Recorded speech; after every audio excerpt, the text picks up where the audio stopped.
you say, human societies have evolved, developed codified laws, accepted that kings and queens are not above them, and developed bureaucratic checks and balances to prevent power from being centralized on any one mad personality. What can Alexander tell us about today? And then the question you raise is, have we entered a post-madness world? So in your assessment of the world and of the leaders that occupy positions of power, have we entered a post-madness world, or are we still seeing mad people, insane people in leadership? Well, and I probably had written that line before 2020, just to be fair. So 2020 was a rough year, to be sure. So, well, I mean, I'm kind of like hinting that the other kind of famous quote is this sort of, I'm going to mangle it, of course, because that's what I do. But this idea that like the arc of history bends towards justice is sort of like the other kind of similar idea that we're always sort of evolving in a positive direction. And I would say, if you look kind of again through most of history, the answer would be no. There was no evidence to say that the history was arcing towards justice. That again, what was happening in the Roman Republic versus the Renaissance, for instance, was not necessarily a straight line of morality. What has seemed to happen is that this sort of philosophy of humanism evolved in mostly in Europe, beginning in the early Renaissance, and that eventually spreads. That's why we have this idea of like humans have inherent value, which is a fairly new worldview. That was an innovation, if you will. Most people across time didn't particularly think that, and even in some parts of the world today, people don't necessarily embrace that. So that philosophy spreading and becoming part of sort of constitutional governments and stuff, seemed to put these kind of like brakes on real madness.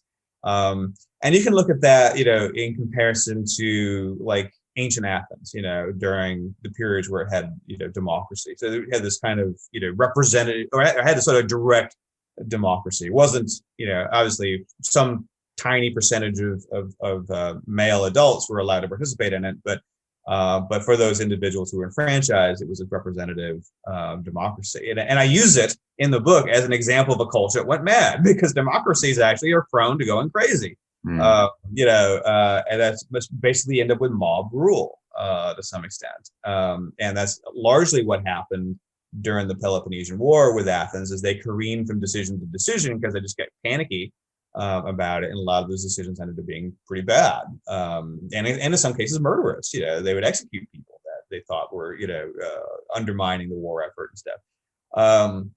And so what we have is this evolution of this kind of constitutional republic, which basically the idea of the constitution is that you have these sort of as we say, inalienable rights. The majority can't take away rights from the minority, at least in theory. That's how it's supposed to work. So we can't, 75% of the United States can't decide, you know what, screw Texas. We're just going to nuke Texas. We're done with Texas. They're so arrogant with all their commercials where they keep talking about how Texas is great and stuff. We're just going to flatten the whole thing. You just can't do that. The Constitution prohibits us. I mean, that's a very extreme example, obviously, but but theoretically, you could do that in a lot of previous societies, including democratic ones. Athens could vote. Some island that was a tributary to Athens, we're just going to massacre the island, teach a lesson. They could vote. They could do that. Historically. So. I think because of that, that's put this kind of like brakes a little bit on this concept of madness. But we're also seeing, I think, in these last few years, both how that has worked. So one of the things I think has been remarkable, and I'm fairly centrist, so I see issues with both the right and the left in terms of madness today. I think what has been comforting is to see how much this system has worked over the last few years to prevent complete breakdown of society, if you will. I totally get these past few years have been rough. I'm not going to downplay that, but they could have gone worse. And they didn't. So there has been this kind of stress test, if you will, on the American system, but it's continually under stress. So it's still under stress on both the right and the left, and we'll see how it holds, over time. So there is that sense of, yes, the system has held together so far. On the other hand, I will also say that I have been impressed by the capacity of a lot of people should be mad, to be truly mad, and as a society for us to go mad. And again, watching sort of both sides of these culture war debates, you can pick on different things, QAnon or whatever else from one side or the other. Like, intelligent people, they're not dumb, they're not acting in bad faith for the most part. They're smart people, think they're doing the right thing, and they've embraced a totally Looney Tunes worldview and want to enforce it, on everyone. I'm not trying to pick on the right, by the way, because you can say the same stuff about, wokeism or whatever on the left is in some ways kind of the corollary, to some of that. So it has been on that side sort of depressing to watch, in some cases firsthand, people I know, like, respect, who have PhDs, who are smart, intelligent people, behave like the mob, on both right and left. And I don't know where that goes. I mean, it's definitely, I would say, the worst it's been during my lifetime, at least as far as when I was old enough to pay attention to the news. I've never seen anything quite like this. And I think the part of the problem is that everybody is so focused on this idea of being on the right side of history, of doing the right thing, that they've lost touch with their own capacity to justify anything in the name of doing that.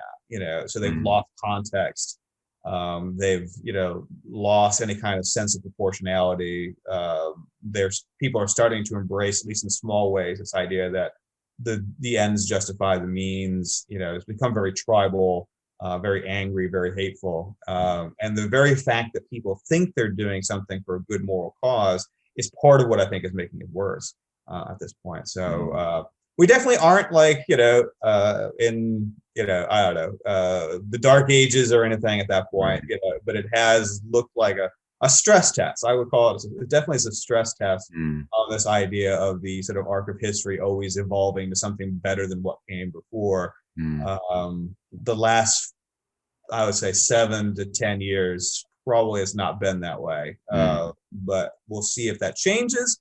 Or if it, I think even internationally, people, I think, again, I'm not a political scientist, but what I understand is that, sort of democracy is on a recession, based, or not an economic recession, but there are more governments are becoming more authoritarian over time, which is sort of a disturbing trend. The question becomes, does that trend continue endlessly, not endlessly, but, to make things worse for a long period of time? Or is that a blip and we'll go back into this sort of period of greater rights, greater freedoms, greater democracy worldwide? I don't know.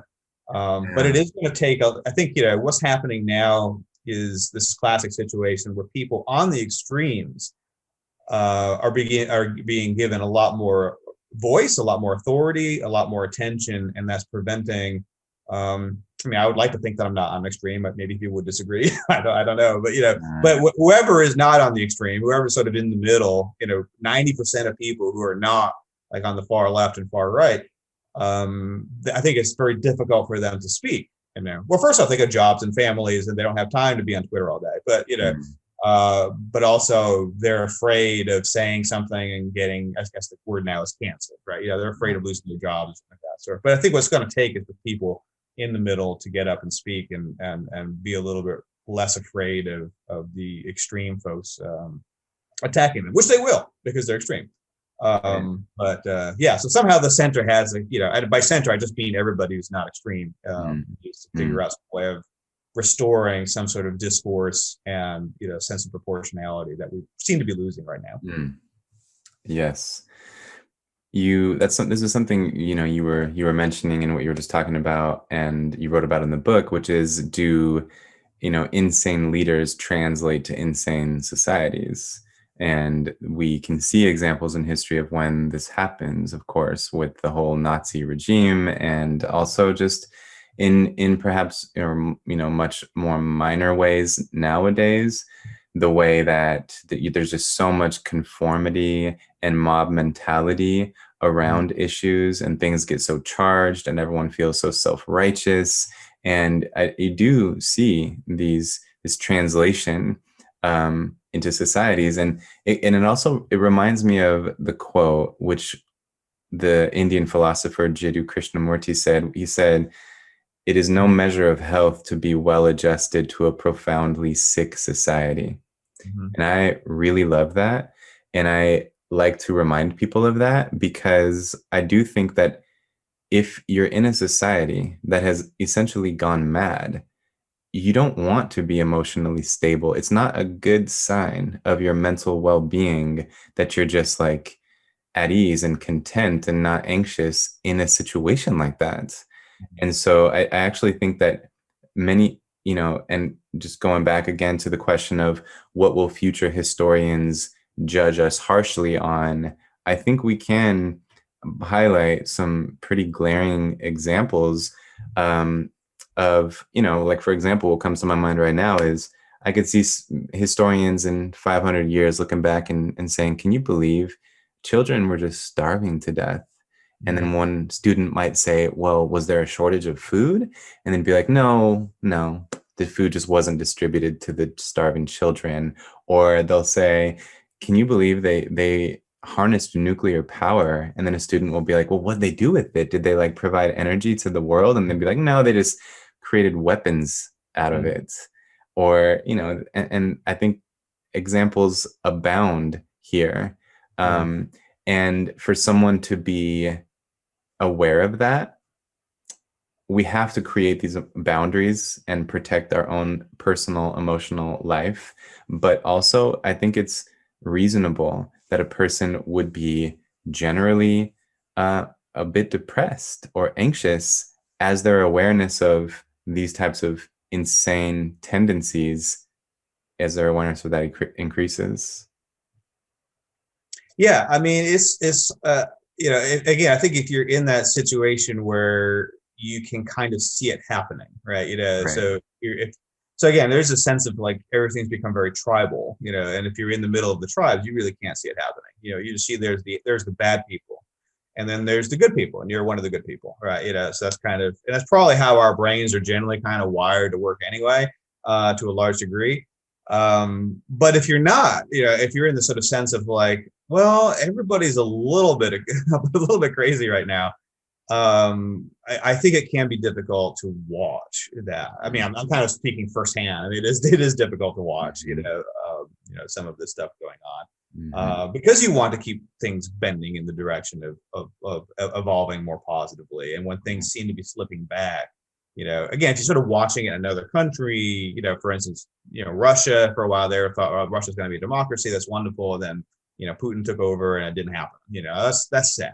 But then what's happening in your own country, that is a lot more visceral, so a lot more, immediate.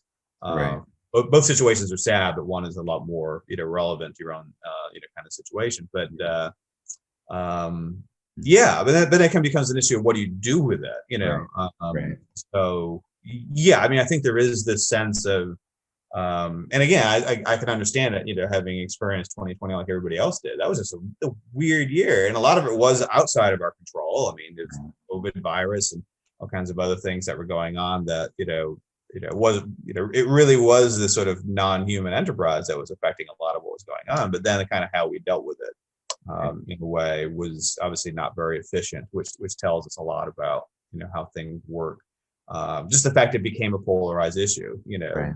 Our masks tyranny, or whatever the hell else is everybody's arguing about, where did the virus come from, and all this kind of stuff is all these questions are being asked publicly, but in non-scientific, non-empirical ways, and that's kind of hard to watch, and I think unsettling, because there also is this sense of where does this end? Does this get worse? Especially if people on one side are making Nazi references and on the other side making, whatever communist China references, it starts to get kind of nerve wracking. And the danger is, I think, for societies is in that moment. So we could say we're experiencing at least a little bit of a crisis moment. It may not be as bad as some other cultures have experienced in our history, but we're in kind of a crisis moment.